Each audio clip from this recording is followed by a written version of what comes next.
I'm Dr. Smita Brahma, Medical Advisor at Boehringer Ingelheim, and I'm based at Bangalore.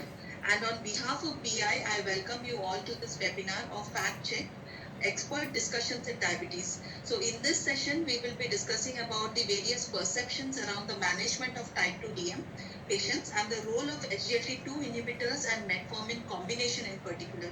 So to help us understand with these concepts, we have two eminent experts who are very well known and highly respected individuals in the medical fraternity.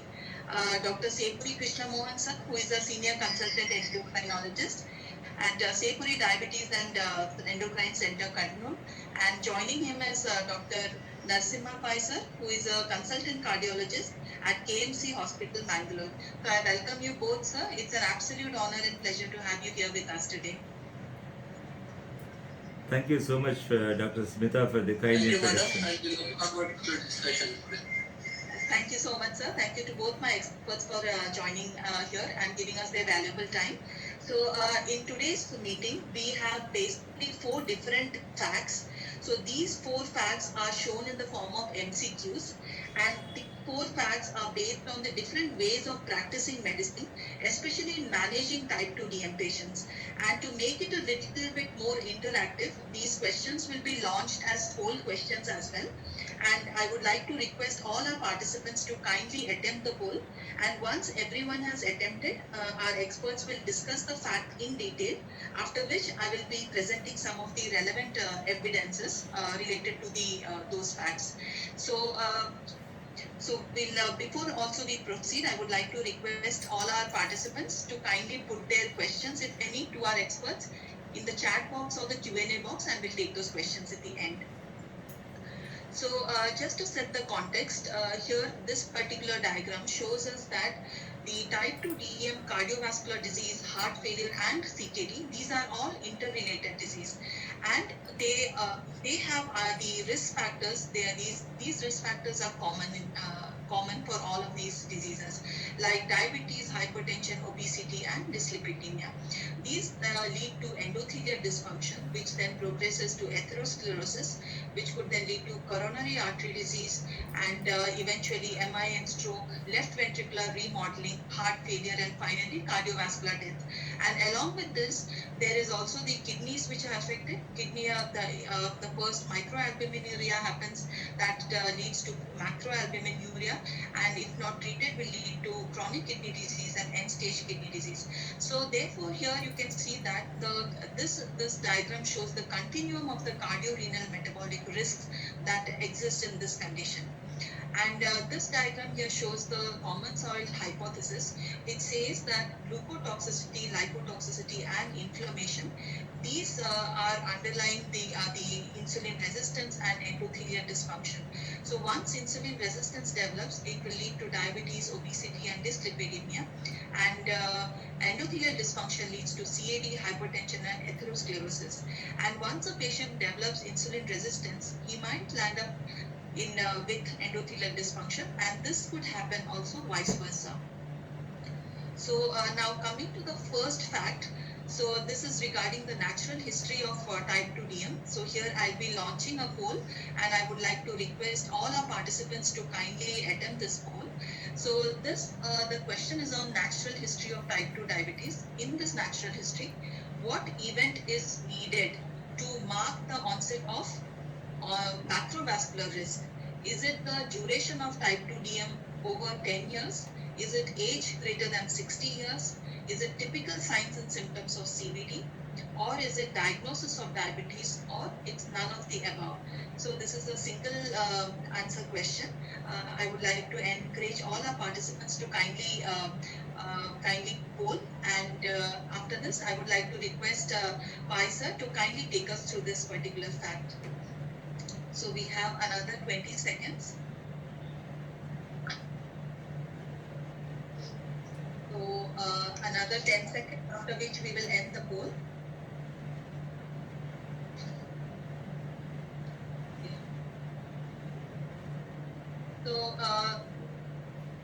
So as we can see here, 67% of them have voted for typical signs and symptoms of CVD, 17% each for duration of type 2 DM being more than 10 years, diagnosis of diabetes. So if I may request Pai sir to kindly take us through this particular fact, sir.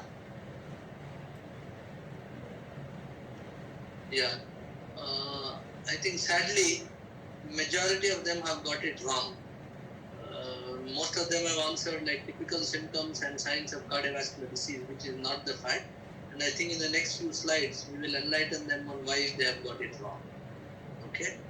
So thanks, Smita and your team for devising this new module so that it becomes educative as well as simple for them to remember the facts. Okay. Can we have the next slide, please? I have to change or you share the screen? No, sir. I will be sharing the evidence, sir. And once I finish with the evidence, then I'll again come back to you, sir. Okay. Okay, sir.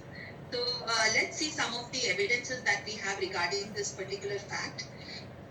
So this diagram here shows us that before the diagnosis of type 2 DM is made, macrovascular complications actually appear way before. And once the diagnosis is made, during that time is when the microvascular complications begin to appear.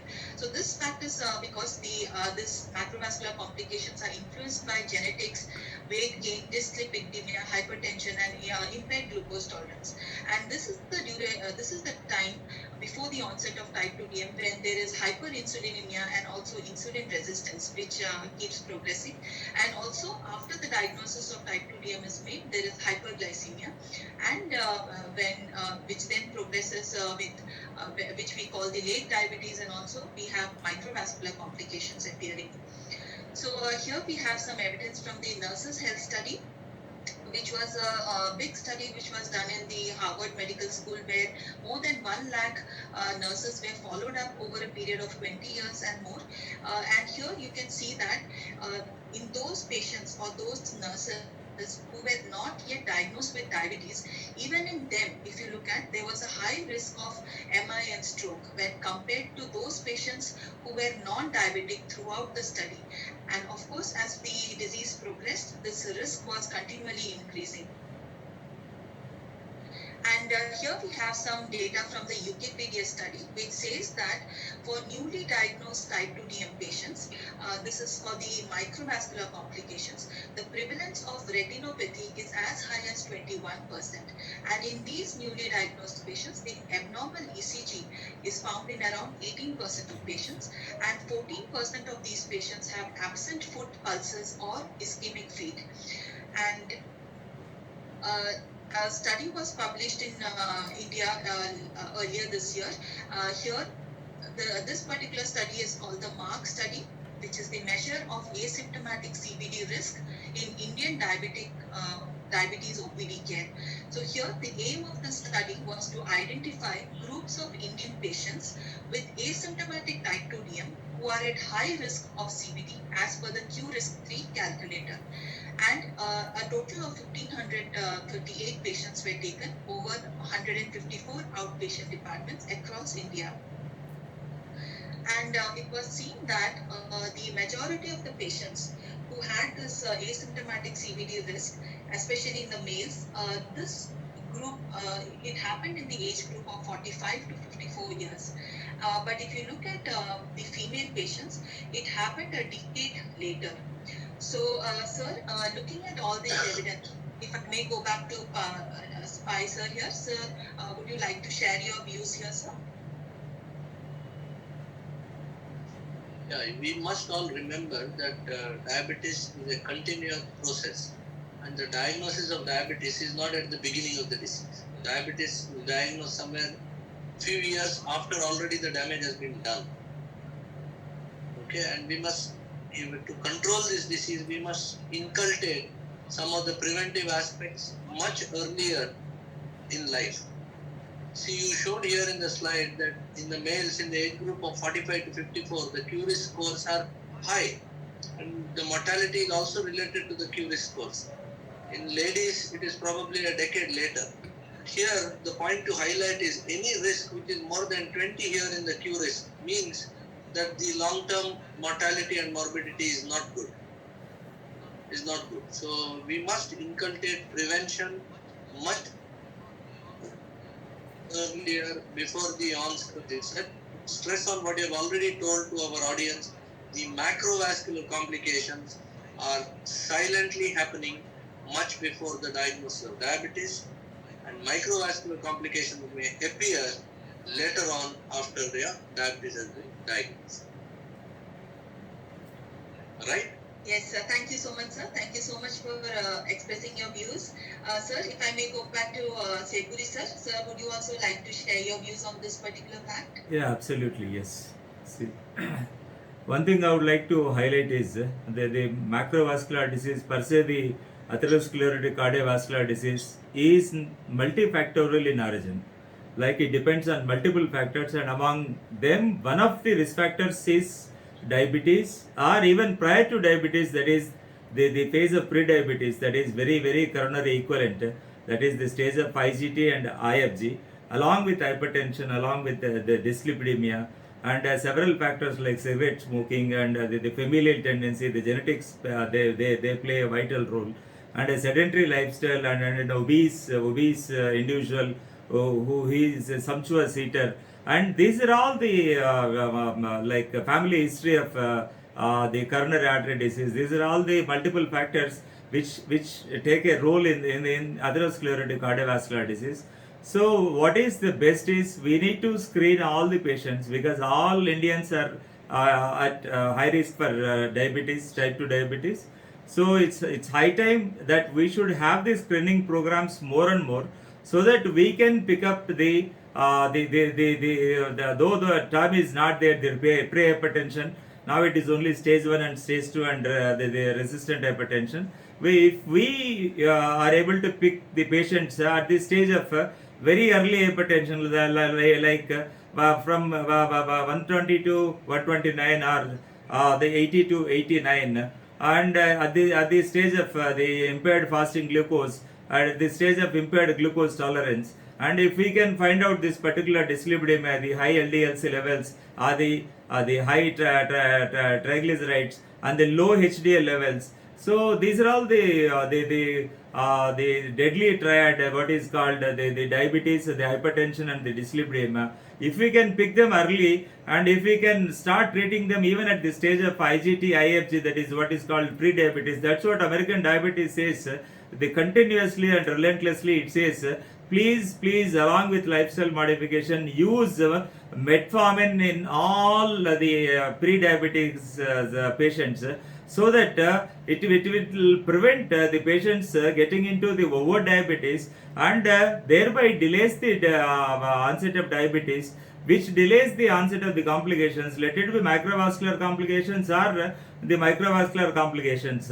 And I totally agree with Dr. Narasimha Pai that the microvascular complications are totally dependent on the glycemic control, but whereas not this particular, because it is multifactorial in origin. But we need to have a multi-pronged approach to control this macrovascular disease per se. Let it be the coronary artery disease, or the strokes, or the peripheral vascular disease. So put together it is atherosclerotic cardiovascular disease. Thank you, Dr. Thank you so much, sir. Thank you so much for elaborating on this fact. Yeah. So we move ahead to the next fact, where again I will launch this particular question. So this, as sir has already pointed out about the intensive glycemic control, this question is on that. So here is the whole question, and so the question is: intensive glycemic control is able to demonstrate consistent benefits for which one of the following outcomes? So sir has already told you the answer. So I would like to request all our participants to kindly vote for your choice. The options are renal microvascular complication risk, coronary artery disease risk, heart failure risk, and mortality risk. So you can choose one answer. We have another 30 seconds.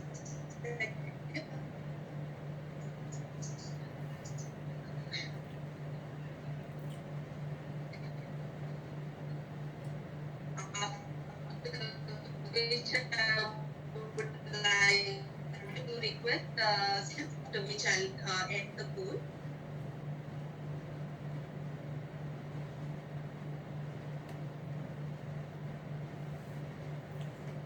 So 71% of them have said the renal microvascular complication.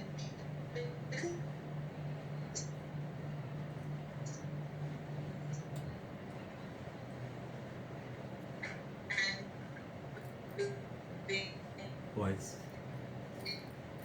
Voice is weak. We are not able to hear you, Dr. Smita.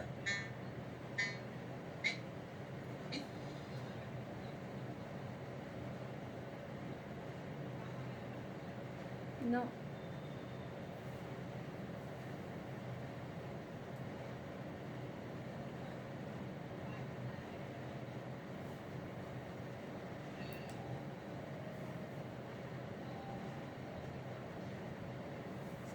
ఆయన అడిగేస్తాను అది Can you hear me now? Yeah, you are audible. You are audible, very much audible. Am I audible, Sir, Dr. you may Smita? unmute your line and speak, sir. I can see your name in the panels. Yeah, I think he is on mute. Ah, Sir's mic is. yeah, just. Sir, you may need to unmute your line, sir. You can hear. Yeah. Am I audible? Yes, Yes, yes, sir. Yes.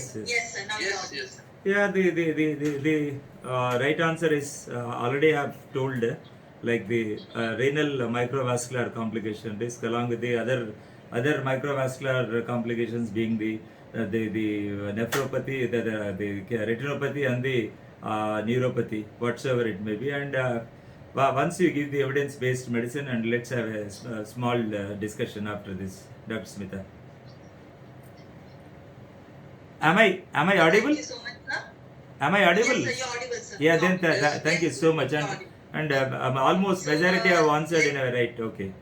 The microvascular Okay, sir. complication risk is yes. Yes, sir. Thank you so much, sir. Yeah. So we'll quickly go through some of the evidences that we have. Yes. So this is a concept called the dysglycemic legacy. So as you can see here, when HbA1c level is less than 6.5% in the first year, there is hardly any risk because the hazard ratio is 1. However, when the HbA1c level is greater than 6.5% to 7%, immediately there is an increased 20% increased risk in the microvascular complications, which further progresses as the HbA1c level rises. So this means that we need to treat these patients as early as possible so that we can prevent all these microvascular complications. And it is seen that the intensive glycemic control, when it is compared to standard glycemic control in type 2 DM, all these major landmark trials were able to show that the microvascular complications actually reduced in short-term follow-up. But in long-term follow-up, there was no consistent benefit seen. And also with cardiovascular, the macrovascular complications, again, there was inconsistent results. And also the mortality risk observed was also different for all the studies. And also in ACCORD trial, there was a slight increase in the mortality, which is why the trial was terminated sooner. So, and in this particular graph here, you can see that the intensive glycemic control, again in the same studies, ACCORD, ADVANCE, UKPDS and BADT trials, have shown that there was no consistent benefit or no benefit at all in the heart failure outcomes, since there was no statistically significant benefit seen. Also, the overall pooled estimate also, if you see, it lies on the unity, which means that there is no difference between intensive control or the standard control. Conventional. So based on all these evidences, the ADA standards of care says that for type 2 DM patients, the first line therapy is metformin and comprehensive lifestyle. However, if there is if there are any indicators of high risk or established ASCVD, CKD or heart failure, then we need to consider independently of baseline A1C or individualized A1C target, either GLP-1, RA or SGLT2 inhibitors if ASCVD predominates, or if heart failure or CKD predominates, then SGLT2 inhibitors are the preferred agents. And further, they differentiate the cardiovascular effects into ASCVD and heart failure. And under ASCVD, you can see that empagliflozin and canagliflozin have got benefit.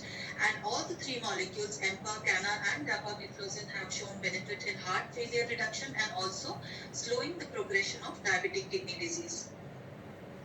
However, the ESC guidelines differ a little bit, and these are the guidelines in collaboration with EASD of 2019, which says that if type 2 DM patients who are drug naive, in them if ASCVD or high risk or very high risk CV risk is detected, then SGLT2 inhibitor or GLP-1 RA can be given as monotherapy, and if HbA1c is above target, then we can go on to add metformin.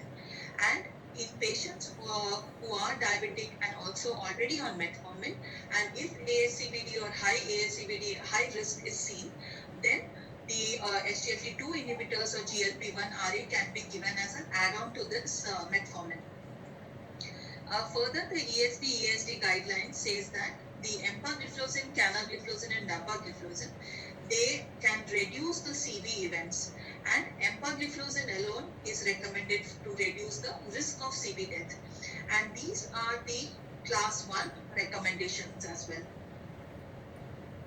So, sir, if I may ask Sepuri sir, looking at all these evidences, would you like to share your expert views, sir? Yeah, absolutely. Thank you very much, Dr. Smita. So, as per the evidence-based medicine, like the strict glycemic control is very much required to prevent the microvascular complications, especially, and to some extent the macrovascular complications also. Though there is no such data showing that absolute either the use of metformin has a role in this particular heart failure is concerned, but the SGLT2 inhibitors are very much required either in the atherosclerotic cardiovascular disease or in this particular the heart failure incidence also.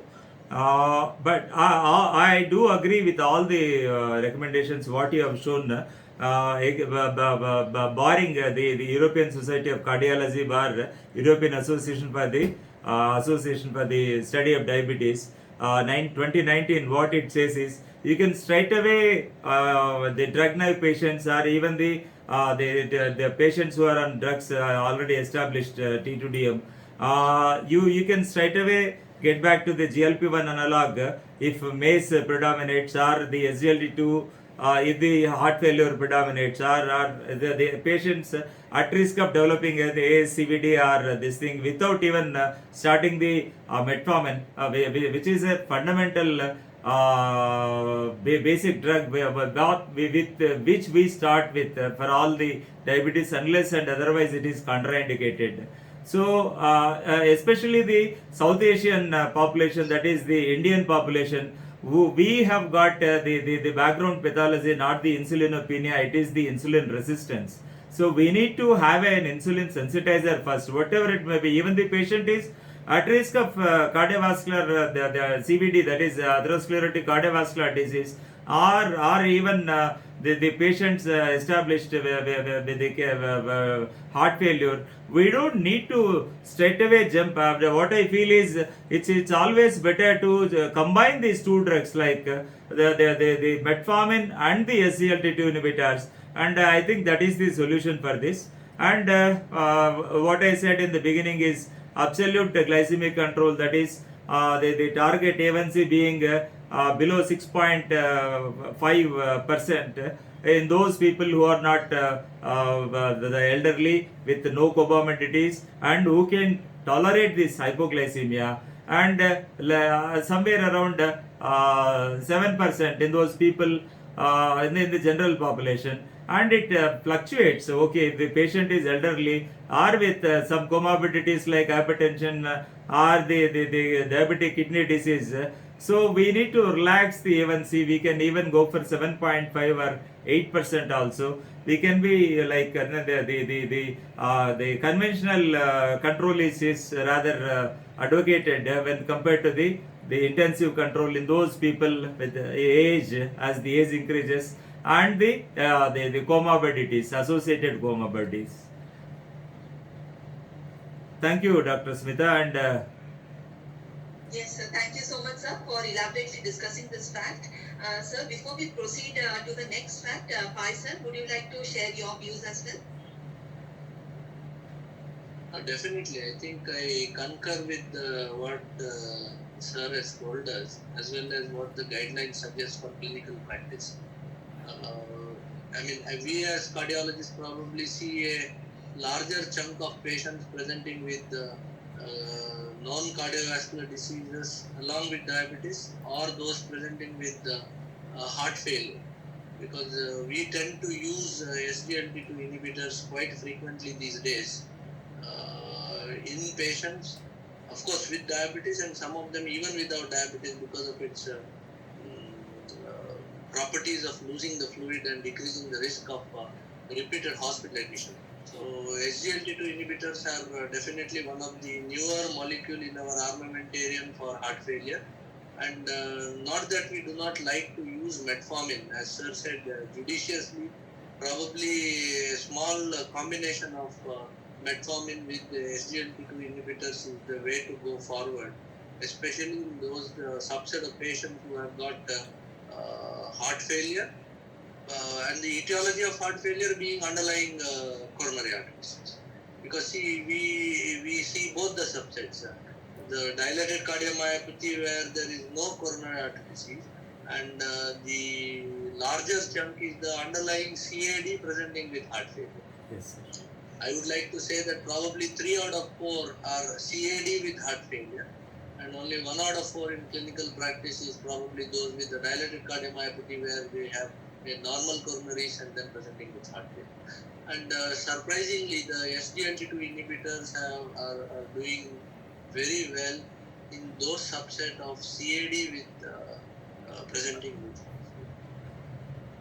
I think these are one or two small add-on points to what probably Dr. Sekuri has already highlighted. Thank you so much, sir. Thank you to both my experts for taking us through this particular fact. So let's move on to the third fact. So again, I will be launching the poll.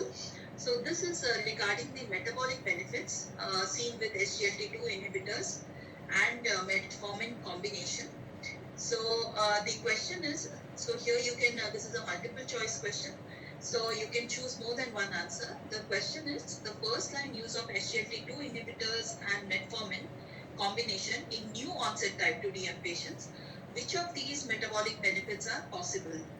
Whether it is the intensive HbA1c goal achievement with improved time in range, low risk of hypoglycemia and weight loss, reduction in visceral fat, and lower insulin resistance and improved insulin disposition index. So I would like to request and encourage all our participants to kindly vote for your whatever choice you want to select. We have another 10 seconds. After which I would like to request Sekuri sir to kindly take us through this particular fact.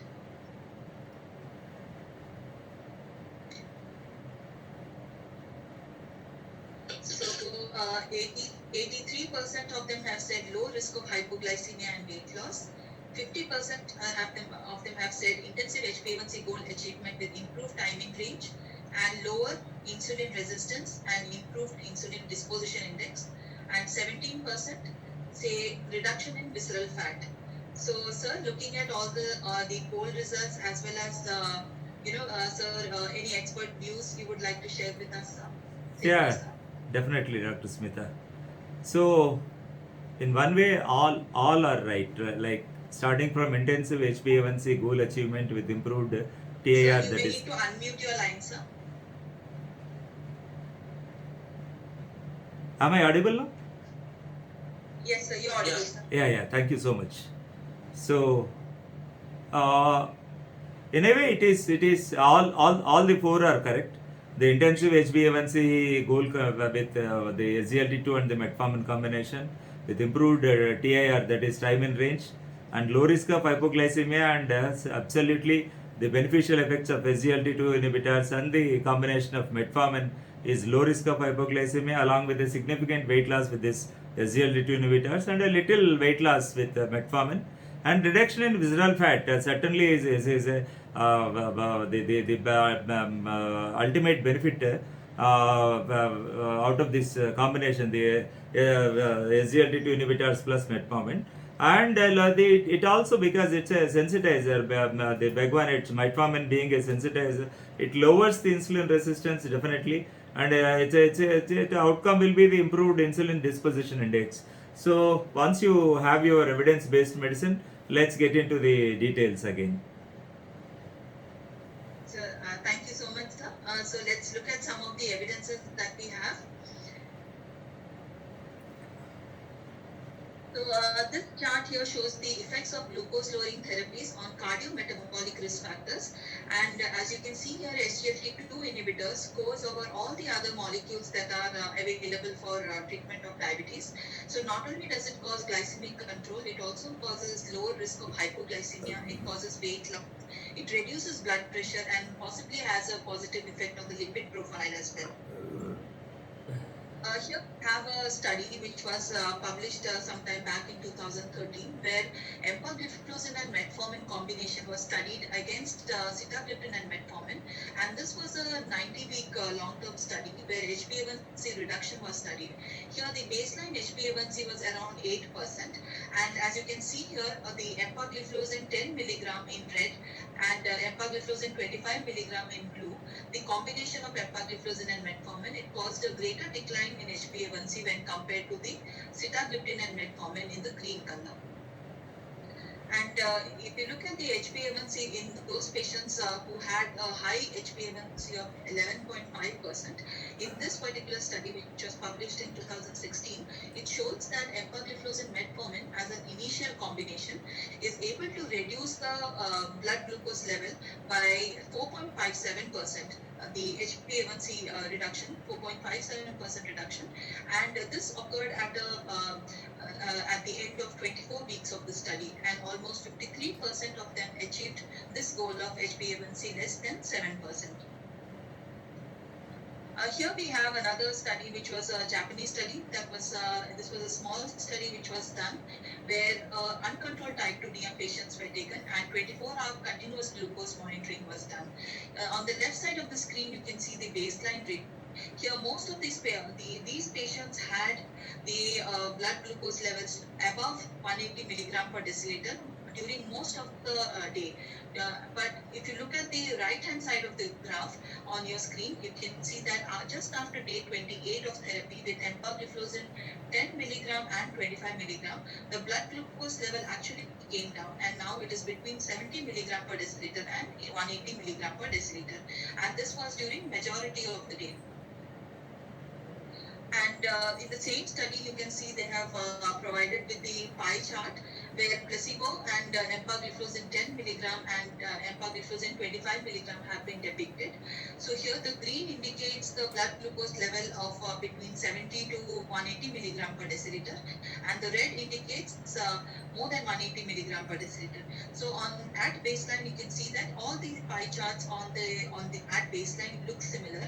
But as we progress to day 1, just after 1 day of treatment, you can see that the area under the green is increased with both empagliflozin 10 milligram as well as 25 milligram, which implies that the blood glucose level has come to between 70 to 180 milligram per deciliter, and this was also statistically significant as well. Further, when we go to day 28, you can see that the placebo group, there is not much change, but if you look at empagliflozin 10 milligram as well as empagliflozin 25 milligram, there was a greater increase in the green area, or the time in range, in other words, has improved, and this was again statistically significant. Here we have some animal data which showed that empagliflozin, when it's given to the animals, it increases the AMP kinase activation. which causes increased fatty acid oxidation in the muscles, which leads to energy expenditure. And also in the fats, what happens is the white fat is converted into brown fat. And as we know that brown fat leads to thermogenesis, this again further contributes to increase in energy expenditure. Also in the white fat, you can see that the M2 kind of macrophages, it increases, and the M1 kind of macrophages decreases. The M2 macrophages are actually anti-inflammatory in nature and M1 are pro-inflammatory in nature. And in addition to this, in liver, if you can see, there is a decrease in lipogenesis and also increased beta oxidation happens. So all this put together leads to decrease in ectopic fat accumulation, decrease in inflammation, as well as there is a decrease in insulin resistance. Here we have another study which was published studied against glycyride and metformin, and it was seen that the weight loss that is caused by empagliflozin, this is maintained over a period of 4 years, and at the end of 4 years it was seen that the difference was 4.9 kilograms. And this is also a study published sometime back in 2018, which showed that in patients who had insulin resistance, type 2 DM and insulin resistance patients, in them, when HOMA-IR was measured, it was seen that the empagliflozin was able to reduce the insulin resistance by 42% when compared to that of placebo over a period of 1 year. And also it was able to reduce the HSCRP levels by 54% versus placebo over a period of 1 year. And this was statistically significant as well. And here we can see this concept called the disposition index. And it was seen that when empagliflozin is given in patients of type 2 DM, it was seen that it is able to improve the disposition index. Disposition index is nothing but it's the ratio of insulin secretion to insulin resistance. If empagliflozin improves disposition index, it implies that it is able to increase the insulin secretion and it is able to reduce the insulin resistance, which further implies that there is probably some indirect way in which that empagliflozin is able to improve the capacity of beta cells. The reason is not known until now, but there is some effect at the level of beta cells, which is why beta cells are able to improve the secretion of insulin. And also this particular benefit was seen as early as day 2, and also it was seen on day 14 as well. And in on both these days, the p-value was statistically significant. Here we have the E-LIFT study. This was a study where empagliflozin was compared to that of placebo in patients of type 2 DM with NAFLD. This was a 20-week study where it was shown that empagliflozin could significantly improve the hepatic fat content. So this is the control you can see, and this is the empagliflozin, and the blue indicates the baseline levels, and this is the post-treatment levels in orange. So you can see that there is a greater difference here in the empagliflozin group when compared to that of the control group. And this difference in change in hepatic fat was almost 4%, where the p-value again was statistically significant. Here we have another study which was published earlier this year, where empagliflozin was studied in NASH patients or non-alcoholic steatohepatitis patients, and it was seen that when at the end of 6 months of treatment, also histological parameters were measured in these patients, and it showed that empagliflozin clearly had a benefit on these parameters, as in the steatosis improvement, lobular inflammation improvement, hepatocellular ballooning improvement, fibrosis improvement, and fibrosis resolution, etc. And this is a recent study which was published. This is a post-hoc analysis from the EMPA-REG outcome trial. As we know, EMPA-REG outcome trial had 7,020 patients. Out of these, around 391 patients, or 66% of the patients, they had obstructive sleep apnea at baseline. And this was actually investigator reported. So in reality, there could have been a more number of cases. So when we look at the rest of the 94% of the patients who did not have obstructive sleep apnea at baseline in the EMPA-REG outcome trial, In them, this post-hoc analysis showed that empagliflozin was able to reduce the new onset obstructive sleep apnea by 52%, as reflected by the hazard ratio of 0.48. So, sir, if I may go back to Sepuri sir here, so looking at all these evidences, what are your thoughts on them, sir? Am I audible, Dr. Smita? Yes, sir, you are absolutely audible. Yeah, sir. thank you very much.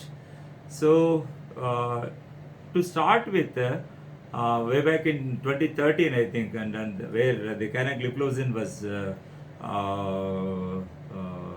approved by US FDA, and later on the empagliflozin followed by the dapagliflozin the next years.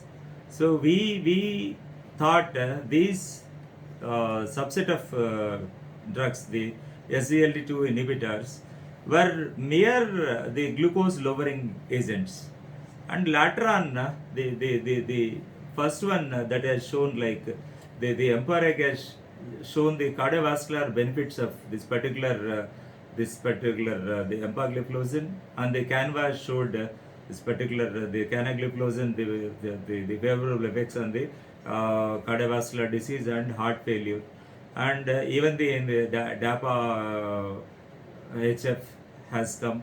So establishing, like, to start with, it was an endocrinologist or diabetologist or physicians or a primary care physician product, and later on it went on to the cardiologist product, and even in the later vein only the nephrologists are saying it's our product. So the endocrinologist, there's a big the deadly triad fight between the endocrinologists and the cardiologists, and even in the non-cardiac patients also, like what are empagliflozin and what are dapagliflozin has shown the beneficial effects in heart failure with this diabetes. So the role of see, if I had to say, and later on it proved to have the renal benefits according to the credence. So now the EGFR for the canagliflozin, if you take the other the gliflozins, it's more than 45 ml per minute, but whereas the canagliflozin can be used until equal or more than 30 ml per minute of EGFR. So I request all my fellow colleagues, just don't go by the serum creatinine. You always measure the estimated glomerular filtration rate, so that you will be able to stage the diabetic kidney disease starting from stage 1, stage 2, stage 3, A and B, 4 and 5, so that it will be easy where we can advocate these drugs, where we cannot, like, okay, if it is contraindicated, even the metformin, the latest guideline says, in the earlier it was a different guideline that, okay, above 45 we used to stop. Even before this, in the beginning of our practice, where the mobile smartphones were not available, we had just put it as 1.5 creatinine is the cutoff of this particular metformin. Now the latest guideline says, if it is already the patient is using metformin, even you can continue it until the EGFR of more than 30 ml per minute, and if it is a metformin naive patient, you can start it more than 45 ml per minute. Likewise, the SGLT2 inhibitors also, like, if it is 45, it goes below 45, it's high time we need to stop the empagliflozin and the canagliflozin, and even the other gliflozins which are not available, the etugliflozin per se, or even the sotagliflozin also. But they evolved like earlier we used to say statins are the wonder drugs and statins are the pleiotropic drugs, and when it comes to metformin, we always say it's a pleiotropic drug. And the wonderful pleiotropic drug is the SGLT2 inhibitor. That's what, as a clinician, I say that, as an endocrinologist, I endorse that, because it has got a role in glucose lowering. Apart from that, it has got a role in 3-point MACE. Apart from that, in a heart failure. Apart from that, the kidney protection. Apart from that, even the NASH, even the NAFLD and NASH also, it has got a tremendous role, provided it is used judiciously. Only thing is, what is required before starting a gliflozin is like it should be used very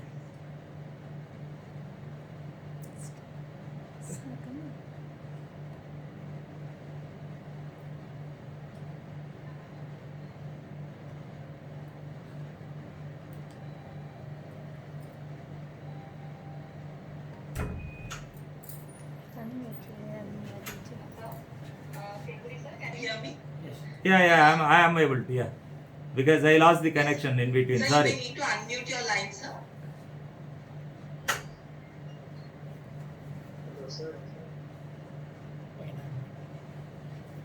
Sir, you may need to unmute your line. Yeah, sir. Your line is I'm still doing that. I'm doing unmuted, that. sir. Yeah. I've unmuted myself. Am I audible now? Yes, sir. Now you're audible, sir. Yeah. Now it has got a role in even the NAFLD and the NASH, and many roles to play. Like so, started with an endocrinologist product, diabetes product, and evolved as cardiologist product, and next the nephrologist product, and even the gastroenterologist product, and I think the time will decide when once we get the the emperor reduced also has proven beyond any doubt, and recently the results were rolled from I think the which place I don't remember the place actually where it was. We were in the COVID pandemic then, Illinois I think, if I am right. Okay. So, showing the benefits of this particular the empagliflozin, even in the HRF group of heart failure also, that is, they with reduce the ejection fraction. So, I would like to say, like the per se SGLT2 inhibitors are the pleiotropic drugs, and metformin is a wonderful pleiotropic drug, already proved, nothing to prove beyond that. Okay, starting from pre-diabetes to diabetes to say, if I have to really honestly say regarding the NAFLD and NASH, and earlier we used to use metformin, but now the drug of choice, first drug of choice is pioglitazone. If it is not contraindicated, the patient, we need to select the patient very judiciously. Like the recent results which have rolled out from this particular virtual ASD 2020 Congress, that at least 30 to 45 milligram of pioglitazone is required to take care of this particular NAFLD and NASH. But we don't know how many patients of our Indian subset can tolerate that, because it's a wonderful drug, but it's like an electricity, but it's a good master, but it's a good servant, but a bad master. Sorry. So after that, the role of empagliflozin or the gliflozins is well documented in reducing the visceral adiposity, that is the hepatic adiposity. And so it's a wonderful combination to start with, the metformin with the empagliflozin. And as far as the hypoglycemia is concerned, I have not seen so far any hypoglycemia with this particular combination. And as in our day-to-day practice goes, I combine one more molecule, the linagliptin, along with this. So the empagliflozin, we start with 10, escalate to 25, and the linagliptin all the time is standard dose. The real renal gliptin is the linagliptin, like 5 milligram. It doesn't require any sort of dose titration in any phase of the diabetic kidney disease. Let it be ESRD, let it be during dialysis, let it be post-transplant also. It can be safely given. The only one the molecule approved by US FDA is the linagliptin. So we find much weight reduction in the first 1-2 months with this particular combination of metformin and the empagliflozin and the linagliptin. At least I've seen 2 to 3 kilos on an average every patient who is on this particular this thing. And hypoglycemia, we see when the patient is on either insulin or the sulfonylurea only, we see hypoglycemia with this particular metformin, linagliptin and the empagliflozin combination, gliflozins per se. they don't cause the hypoglycemia unless otherwise the patient is on other sulfonylurea like glimepiride or may require insulin. In that subset only we find this. So we need to lower the dose of insulin, lower the dose of sulfonylurea to maintain euglycemia without getting into hypoglycemia. That's what. So I conclude by saying it's a wonderful drug. I think it's rose out of thorn. That's what my impression is, Dr. Smita. Thank you so much, sir. Thank you so much for elaborately taking us through this particular fact. Sir, if I may request Pai, sir, before proceeding, would you like to also share any of your perspectives, how these metabolic benefits could be, useful for a cardiologist? Does that matter? Are we getting late because we just have a short time left and we require one more thing to finish it off? Sir. Sure, sir. Then we'll proceed to the next part, sir. Sure. And then whatever we will add up at the end. Yeah. Okay. Okay, sir. Sure, sir. Sure, sir. So the last fact is these are the cardiorenal benefits, and here I would like to raise the whole question once again. So this question is on the cardiorenal benefits with SGLT2 inhibitors and metformin. So here the benefits include improved 24-hour BP and reduced vascular stiffness, lower risk of mortality, lower risk of heart failure hospitalization, and preservation of kidney function. I would like to request all our participants to kindly attempt this question, and I would like to request Pai sir to kindly take us through this question.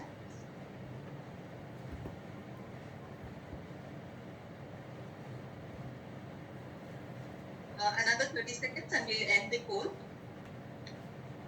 I would encourage and request our participants to kindly answer this question. It's a multiple choice question. You can answer more than one. Choose more than one.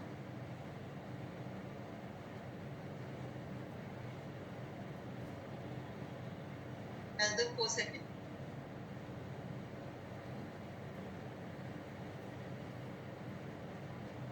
So 100% of them have said the first option, improves 24-hour BP, 50% for lower risk of mortality, and 25% each for lower risk of hospitalization of heart failure and preservation of kidney function.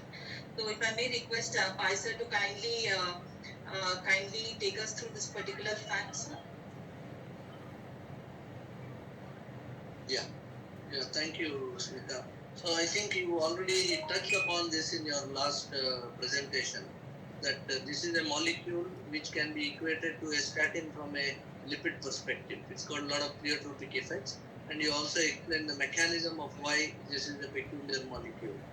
It decreases the fat content in the liver, it changes the metabolism, and bottom line is it decreases the insulin resistance.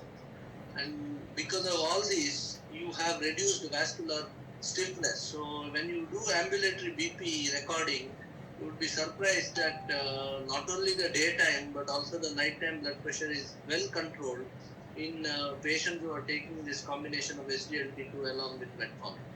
And of course, we gave it as one of the topics for research for one of our associates, and we were happy to know that this is a drug which gives you very good blood pressure control over the 24 hours. So the option number 1 is correct, and I don't think that many had any doubt in the option number 2 and 3, because we already discussed it in the last couple of slides, that it not only decreases the heart failure hospitalization, there is a definite reduce in the number of times the patient, you know that most of the times the hospitalization for heart failure outscores those of ischemic events. The average hospital admissions per year is about 3 to 6 for any patient who's coming with acute decompensated heart failure. And each hospital admission carries an additional mortality risk, because you never know which episode of pulmonary edema can be fatal. So indirectly, by decreasing the risk of heart failure hospitalization, by lowering the risk of heart failure hospitalization, it already decreases your MACE and mortality due to heart failure. Because instead of 6 admissions, you're going to have only 2 or 3 admissions per year. Already your risk of death due to heart failure comes down. So that way also, apart from that also, there is a benefit in the MACE and mortality from heart failure due to this molecule. And I think sir has already highlighted that you must not go by the serum creatinine values because it preserves the kidney function and it lowers the risk of CKD in diabetes. So don't hesitate to use this molecule when strictly to speak, we call them CKD, as sir highlighted as 1, 2, 3, 4 and 5 stages. So don't hesitate to use this molecule in the early phases of chronic kidney disease, say stage 1, 2, 3, and definitely it is going to decrease the progression from one stage to another. So I think the answer for all this should be all of the above, because this molecule has got pleiotropic effects not only on the vascular endothelium but also on the renal microvasculature and even on the vasculature involving the coronary vessels. Right, thank you so much, sir. Let's see some of the evidences that we have. I'll quickly go through the evidences in the interest of time. We are almost nearing our time limit. So this is the SACRA study, which was done in Japanese patients with uncontrolled hypertension, and it was seen that empagliflozin was able to reduce the 24-hour blood pressure. With the daytime blood pressure was, there was a greater reduction and compared to that of the nighttime blood pressure, but nighttime blood pressure also was significantly reduced. And further, the systolic blood pressure and diastolic blood pressure also reduced when we looked at the morning blood pressure. And empagliflozin also was able to reduce the albuminuria. So in patients with microalbuminuria at baseline, in this particular study of 24 weeks, empagliflozin was able to reduce it by 32%. And in those patients who had macroalbuminuria, there was a reduction by 41% over a period of 24 weeks. And this is the chart which is, these are all the CVOT trials. Here again, an important point is that a direct head-to-head comparison cannot be done. It's just a summary slide to show that the MACE outcomes was, it was not consistent across all these trials, and especially for the ASCVD patients.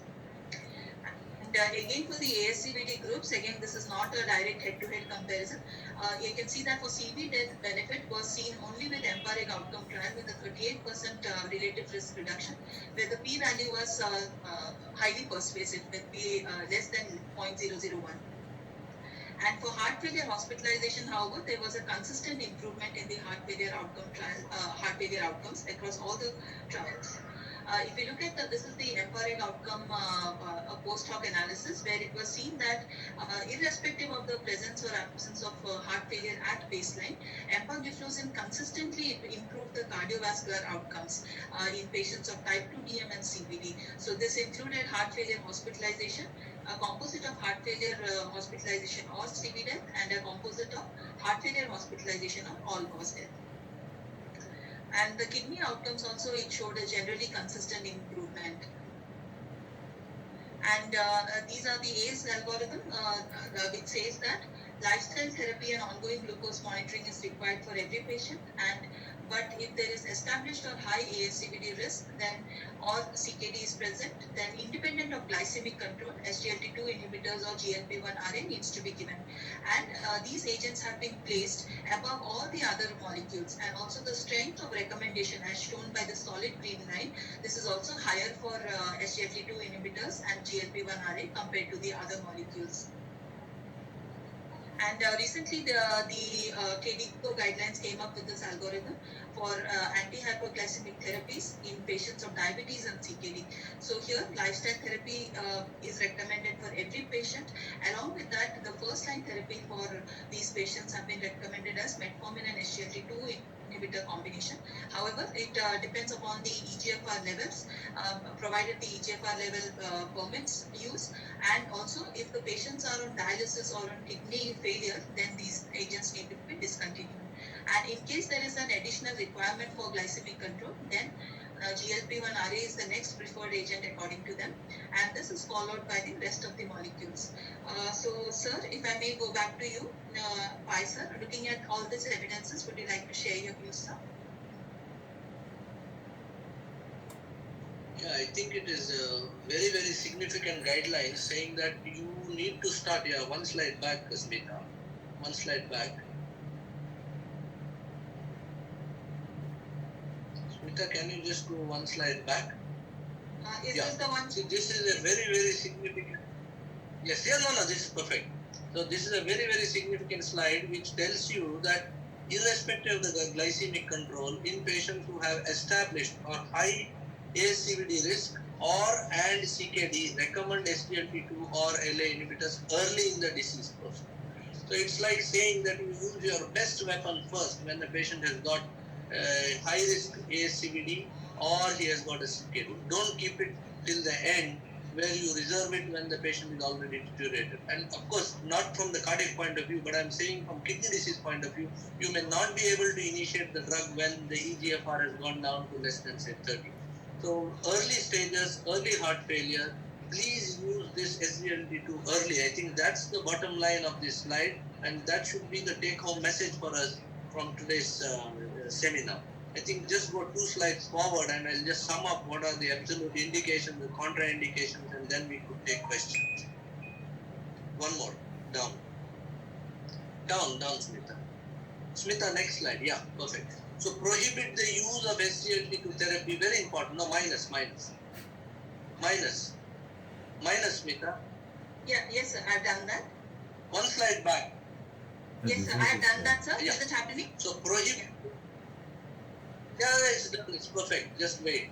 So prohibit the use of SGLT2 therapy in those with moderate or severe CKD because the glucose lowering efficacy is lost when the EGFR comes less than 45. This is very important to note because these drugs act at the PCT, right? So if the EGFR is going to fall, these drugs are unable to act. So do not initiate these drugs when the EGFR is less than 45. One. Pregnant and breastfeeding women, we do not know what is the risk involved, so better avoid this thing. And avoid it in severe stressful conditions, like say patient has been hospitalized, you don't want to initiate the therapy during the hospitalization. He's got a severe illness, undergoing a surgery or planned surgery, don't initiate the therapy at that stage. And sometimes when there is an insulopenic condition, without sufficient insulin replacement, when there's a risk of decay, don't initiate this molecule. Apart from all this, it's a wonderful drug to start and initiate and continue over a long-term duration. But take care in severe CKD, pregnant and breastfeeding women, stressful situations when the patient is subjected, especially in the acute hospitalization setup, and those who have insulopenic conditions. And observe and caution. It does not say contraindicated, but there's a risk of volume depletion. You need to monitor the volume and adequately hydrate this patient so that the urea and creatinine parameters don't jump up. So it's very important when our patients, especially those with heart failure, are on additional drugs of volume depletion, say loop diuretics or say aldosterone receptor antagonists, MRAs. So be cautious when you are using this group of drugs along with other drugs which can cause volume depletion. So you need to keep a status of the volume check and hydrate the patient if required. Complicated UTIs, you may have to temporarily discontinue because you know that the EMPA can cause UTI and some of them even bad urosepsis. So you need to see whether your patient is already having a UTI and if so, wait for the infection to subside and then initiate the treatment.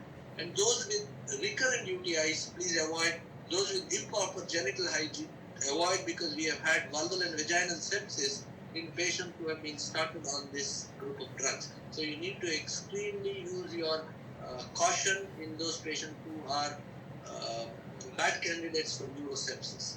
And I think that's the summary. You can go to the next slide, and then if there are any questions, we can take it up. Next slide, please, Smita. Next slide, Smita. Yeah. So in summary, onset of type 2 diabetes, combination of your EMPA with metformin can be used. It's a powerful glycemic control when the HbA1c is more than 1 or 1 to 1.5 is your goal to get it down. It has a low hypoglycemic risk despite HbA1c goal achievement in majority of the patient. As you already told, it has got multiple metabolic benefits, especially on insulin resistance and preservation of beta cell function. It causes consistent weight loss. I would like to stress the point. It's just not weight loss which is caused initially, but maintained over say 3 or 5 year duration. So consistent weight loss, including visceral and hepatic fat reduction, which probably is not there with the metformin. Metformin does cause a little bit of weight loss, but visceral and hepatic fat reduction, probably much more than metformin. Reduction in the blood pressure, which is a unique property, reduced risk of cardiovascular outcomes and mortality, especially in CV disease patients and those patients with heart failure, and reduced risk of heart failure, hospitalization, and improvement in their renal outcomes. I think these two slides will give us the take-home messages from what we have tried to tell or discuss over the past 1 hour. Thank you. Yes, sir. Thank you so much, sir. Thank you so much, sir. I see that we have crossed our time limit. So since I see that sir is already busy in the hospital, so I would like to quickly wrap up this session. So before we leave, sir, Mohan sir, anything you would like to add? Your final thoughts, sir? Yeah. So these are the SGLT2 inhibitors are the best drugs in the armamentarium of the anti-diabetic or the even the indications what all we have mentioned. It's a definitely a pleiotropic drug, and you cannot expect I beg to differ with Dr. Pai. You cannot though the weight loss is long standing, you cannot expect the same sort of the ratio of the weight reduction seen in the initial couple of months, like 2 to 3 kilos of the weight loss is seen. You cannot expect all the 5 years or 10 years the patient uses, and every couple of months you can reduce 2 to 3 months the kilos of body weight. That's not possible actually. The maximum in my clinical practice I have seen 3 to 4 kilos, not even 5 kilos so far with this combination of the metformin, empagliflozin and linagliptin, the linagliptin actually, with along with the lifestyle modification. And I would like to re-emphasize that it has to be used with caution in patients with the recurrent UTIs, in patients with the where they get dehydrated. So you advise the patient, you counsel the patient before you put this particular gliflozins, empagliflozin, to get adequately hydrated to avoid this the volume depletion, because it's something like an osmotic diuretic. And as the slide also shows, when coupled with this the loop diuretics, the torsemide or the furosemide or even the MRAs like the spironolactone or the eplerenone, you should be like little bit cautious to avoid the euglycemic DKA. So barring these, and some case reports are there which were taken to the notice of US FDA, like 19 case reports were there of the Fournier's gangrene, that is called the necrotizing fasciitis of the perineum. But so far in our clinical practice we have not seen that much of, and to tell you honestly, I have not seen even a single case of urinary tract infection also, even the monilial infection also, candidiasis also in this is in case you counsel the patient before you put the molecule to maintain the genitourinary hygiene. Simple one take home message. Second take home message, and always ask the patient to get adequately hydrated. And in case the UTI recurs the 2 times or 3 times, it's high time we need to stop. For the first time you have to stop, and then you can again you start. And if it recurs, it is an indication that the patient is not able to tolerate this. So the UTI being the side effect, one has to definitely withdraw this particular.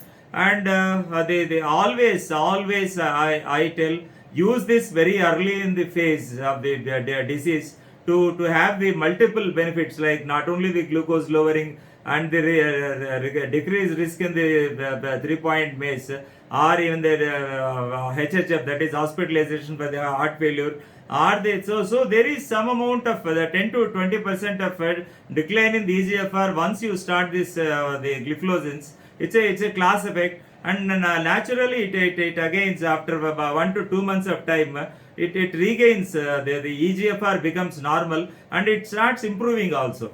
So as sir said, Dr. Narasimha Pai said, so use it, like hit hard and hit early is the funda in treating diabetes. So let the patients not get into complications. So we have got the beautiful drugs now after metformin, the glyphosins or the GLP-1 receptor agonists.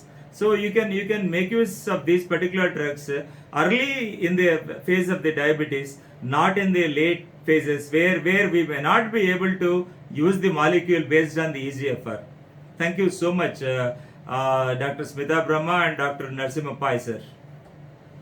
Thank you so much, sir.